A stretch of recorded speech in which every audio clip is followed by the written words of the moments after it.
We've titled it Arrivals and Departures, the Journeys of the Copts and Their Artifacts. I'm going to be sharing the stories of the earliest Coptic immigrants who came here in the 1960s, didn't really have any connections, didn't really have anyone, and they start going to Holy Trinity by Eaton Center, and they start going to St. Matthias by Trinity Bellwoods, and these churches and congregations working together. To complement it, we have a panel exhibition that gives the milestones of St. Mark's Coptic Museum, which was the vision of the first Copts. They wanted to create a tile in the Canadian multicultural mosaic. It's really a story of interdenominational cooperation, inter-ethnic cooperation and collaboration, and it's a story of Toronto.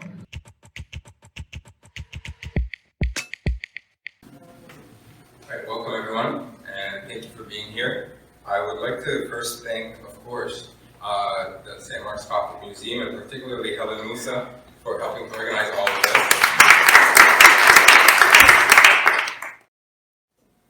So I want to begin first with a few points, some things to get us started so that whether you are part of the community or not, you are all on the same page. So the term Copt is the European form of the Arabic Copt, which is derived from the Greek Aegyptos, meaning Egyptian. Over time, the term Copt has come to denote mainly the Christian populations of Egypt. The unique character and timing of Coptic immigration from Egypt was a product of a confluence of events. Gamal Abdel Nasser, his political and moral victory in the 1956 Suez Crisis, propelled his power and popularity to new heights, and allowed him to seize and nationalize numerous properties and businesses. Nasser's reign signaled a period of implicit social ostracism, economic precarity, and political marginalization, particularly for Egypt's Christians. When the United States implemented its Cold War Educational Council for foreign medical graduates in 1957, to counterbalance Soviet influence in the region, this student exchange program allowed an initial cohort of Coptic medical students and university lecturers to emigrate. They were encouraged by Father Makary Ol-Suryani, later Bishop Samuel, here pictured in the center, their former Sunday school teacher in Giza, and a former graduate student in religious education at Princeton University. These early immigrants established the Coptic American Association in New York, created mailing lists, and petitioned for the sending of a priest to meet their spiritual needs. Coptic immigration to Canada was quite minimal until Nasser's nationalization project reached the Coptic hospital and Coptic schools in 1962. After this, medical and engineering graduate students joined the University of Toronto's St. George campus, and architects entered a thriving private sector. After 1964, former Shell company engineers also began to arrive with their families when Shell's interests were nationalized by the Nasser regime and distributed among local companies. Shell was only allowed to return to Egypt in 1974 under President Anwar Sadat's liberalization scheme, which combined a strong state sector with incentives for foreign investment and private enterprise. However, by then many Copts had emigrated, and Sadat's liberalization scheme only added to the precarious position of those remaining in Egypt. He opened local markets to cheap foreign goods, and opened the doors for Islamist movements, which turned implicit marginalization into explicit discrimination, acts of violence, and political exclusion. Aiming to situate Copts in Toronto's religious and social history, I will now share with you glimpses of their immigrant experience. I'm foremost concerned with the shared history behind how this rather recent immigrant group, with minimal resources, managed to navigate the city's sacred spaces.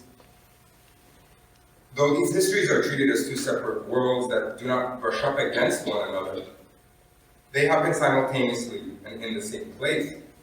This immigrant group arrived in Toronto as it was expanding and becoming the diverse, inclusive, and multicultural city that we know today. Egyptians constituted the largest component of post-Second World War Middle Eastern immigration to Canada. and up to the early 1970s, 2/3 of Egyptian immigrants settled in Montreal. Between 1956 and 1976, close to 20,000 individuals reported Egypt as their country of last permanent residence.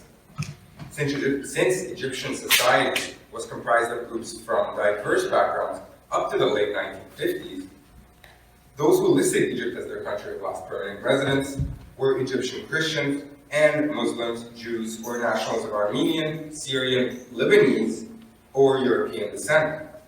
Throughout this period, the Jewish, Italian, and Greek communities in Egypt were afforded the highest priority by Canadian immigration officials on the ground, followed by Armenian, Syrian, Lebanese, and Egyptian Christians, and finally, the more affluent Muslim Egyptians.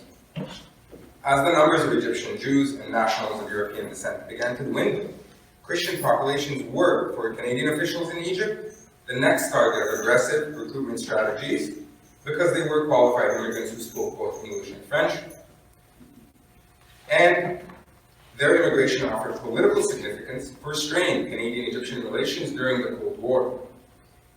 The Coptic population in and around the city of Toronto likely swelled from approximately 500 by 1966 to around 3,400 by 1981. By the early 1980s, Ontario also began to attract more Egyptian immigrants in general, and a study by Farid Bohan and Ibrahim Hayani found that by 1993, Egyptians were second only to the Lebanese in numbers, that the majority of Egyptians in Ontario lived in Toronto, and estimated that most Egyptians were likely Coptic Christians. Coptic immigration to Canada was a distinctly post-Second World War phenomenon that reflects the changing character of Canadian society and of life in Toronto. Many of the initial single male graduate students, lured by an expanding post-secondary educational sector, moved into the annex and around the University of Toronto's St. George campus. By the late 1960s, engineers and architects entered the city's thriving private sector and began to purchase and rent apartments and townhouses for their families in the first planned corporate suburb in the Don Mills area. Copts joined a large influx of post-war immigration that raised the country's total population from 11.5 million to 18.5 million between 1941 and 1962.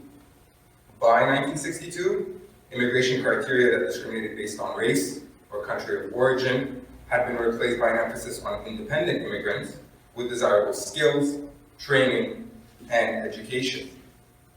For example, the recorded number of immigrants from Egypt increased dramatically from approximately 1,000 by 1961 to over 1,300 in 1962 alone.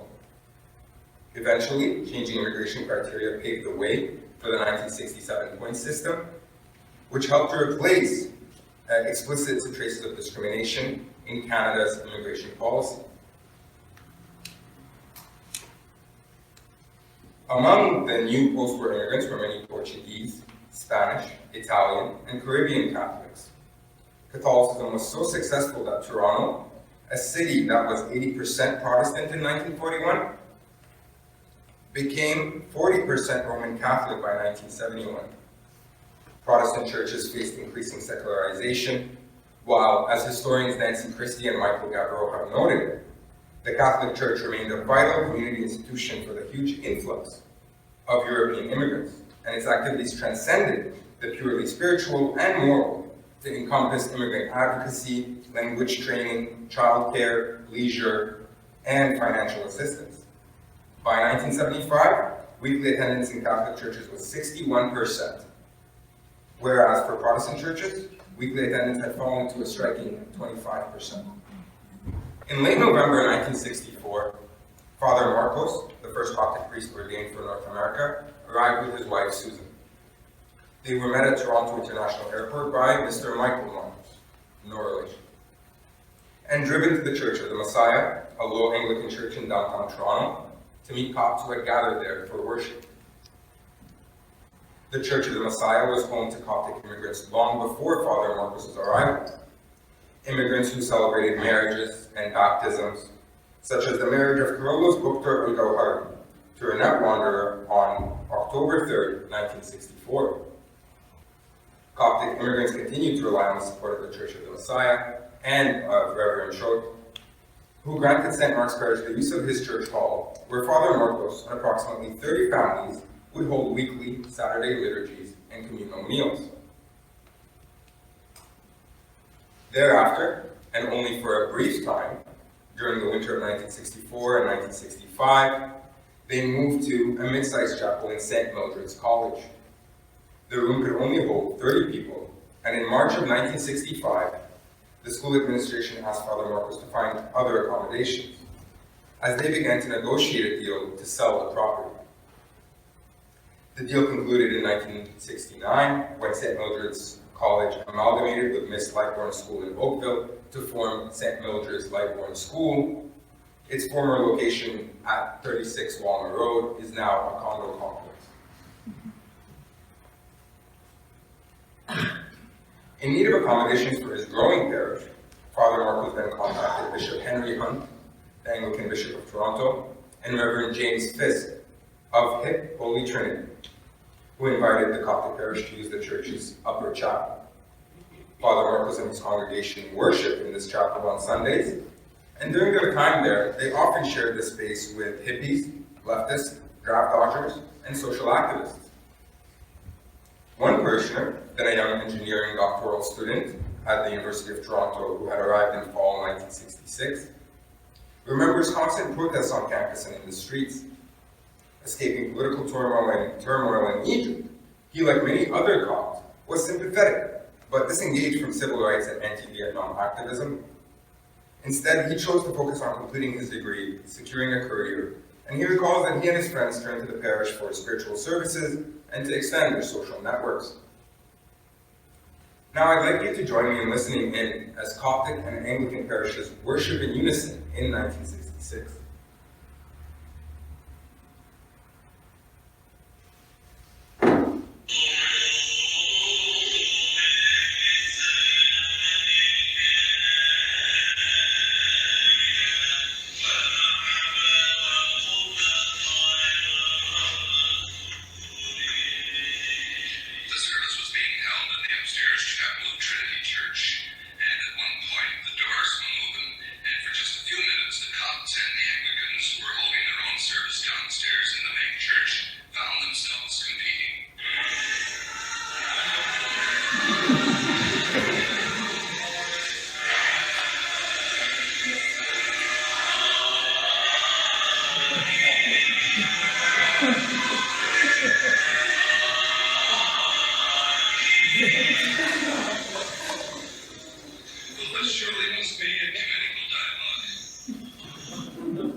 Ecumenical as it was, Father Marcos and his parish were not simply the recipients of the goodwill of Protestant co-religionists.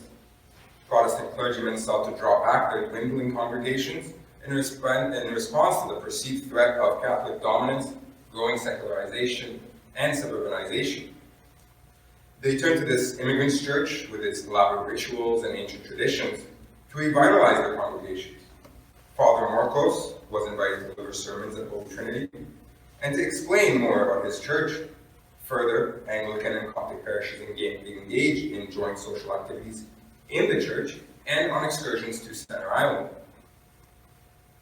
As the Coptic parish continued to swell with increasing immigrants from Egypt, they were invited in 1969 to move into St. Matthias Anglican Church by Trinity Bellwoods Park. To understand this movement, first we need a little bit of context. On June 21st, 1967, Reverend Moore Smith's 18-year-old legal ward, Catherine Globe, died of a ruptured brain abscesses in the St. Matthias Rectory. Catherine had moved into the rectory in February 1966 at the insistence of her brother Alex and her fiancé David Smith, the Reverend's son. She had long suffered from intense headaches. Catherine's death sparked widespread outrage that played out in local and national newspapers between September and October 1967. Reverend Smith and his assistant, Reverend Douglas Tisdale, and principal witness, Mrs. Marjorie Rogers, were said to have led the faith healing group in the church for at least the past 3 years. The ensuing inquest found Reverend Smith and his wife Violet negligent for failing to seek appropriate medical care for their ward. following an ecclesiastical inquisition held by the Right Reverend J.P. Snell, then Anglican Bishop of Toronto, Reverend Smith resigned from the parish.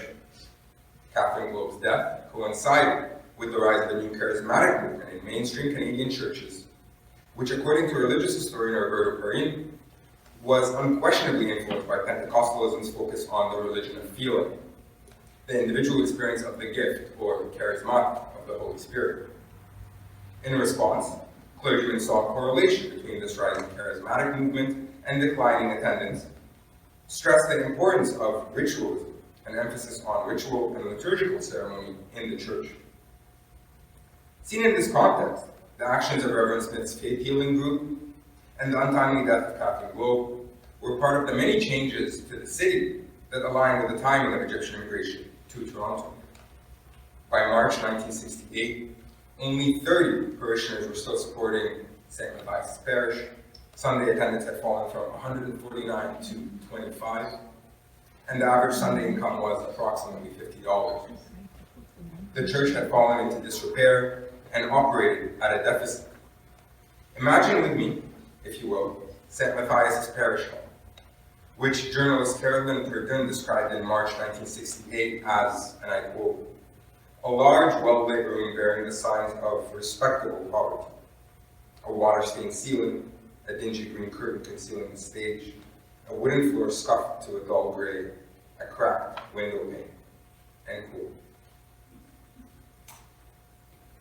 The newly appointed Reverend J.R. Roberts and Reverend Ronald F. Palmer had to work quickly to restore the church and to lead its congregation on the road to recovery.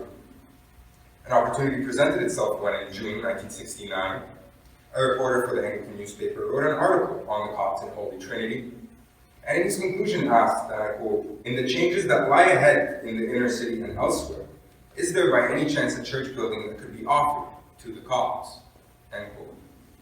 Reverend Palmer, who had already sought out former parishioners and encouraged recent Barbadian immigrants to join and contribute to the parish, read the article and visited Father Marcos with Reverend Roberts and offered the use of St. Matthias Church, its parish hall, Sunday school classrooms, theater, and offices. The Coptic congregation, which had outgrown Holy Trinity Chapel, readily accepted the offer. Coptic families used St. Matthias Church for liturgy, religious education, and social activity. The monthly Message, a continentally circulated Coptic newsletter, began publishing during their residency and was used to communicate marriage and death notices that connected immigrants from across Canada and the United States. In addition, both the Coptic and Anglican congregations worked together to restore the basement and redecorated a room that Father Marcos used as an office. When Dr. Robert McClure, then the moderator of the United Church, visited Egypt in summer 1970, Father Marcos heard of his visit and mailed Bishop Samuel in Cairo to arrange a meeting between Dr. McClure and Pope Kyrillos. The Pope shared with Dr. McClure the history of the Coptic Church and the needs of recent immigrants in Canada, adding that these new immigrants required support to practice their faith in their new city. During a follow-up meeting with Father Marcos in the fall, Dr. Robert McClure assured him of the support of the directors of the United Church. Father Marcos recounts in his autobiography that in Dr. McClure's opening address, he stressed, and I quote, "Our churches are being closed down and sold because our people have deserted them, moved to other areas or stopped going to church. Yet here's a church whose people are growing, her activity is expanding, and her spirituality is impressive." End quote. Within a month, the Coptic parish was given use of the former Prospect Park United Church, located on Innis in Caledonia, at a meager rental fee of $1 per annum, insurance, utilities, and maintenance extra. This church, with a capacity of 350 seats, was home to the Coptic parish for 7 years. When Pope Shenouda III arrived in Toronto in April 1977, the first Coptic patriarch to visit North America, he held a service for Ontario's Copts in this church.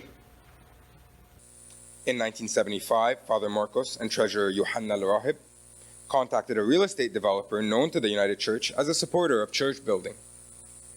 This real estate developer, who chose to remain anonymous, gave the Coptic parish 1 acre of land in Scarborough for $1. Plans were drawn and approved by the Pope in Cairo. On Friday, April 29, 1977, during Pope Shenouda III's visit to Toronto, he laid the cornerstone of St. Mark's Coptic Orthodox Church here at 41 Glendenning Avenue.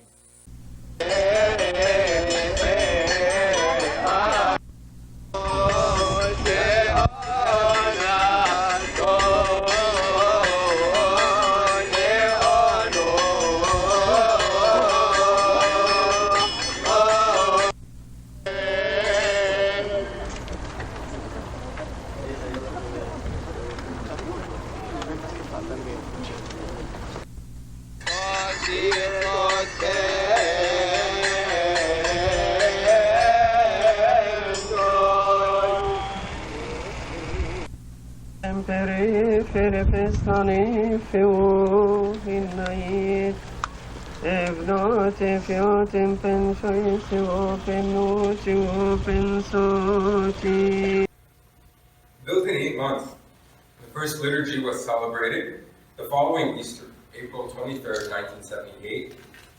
So almost $500,000 loan to build the church was paid off by January 1980, by which time the number of congregants had already begun to exceed its size. This building has since undergone several renovations and extensions, including the cultural center we now occupy and the museum upstairs, concentrated by His Holiness Pope Shenouda III in 1996.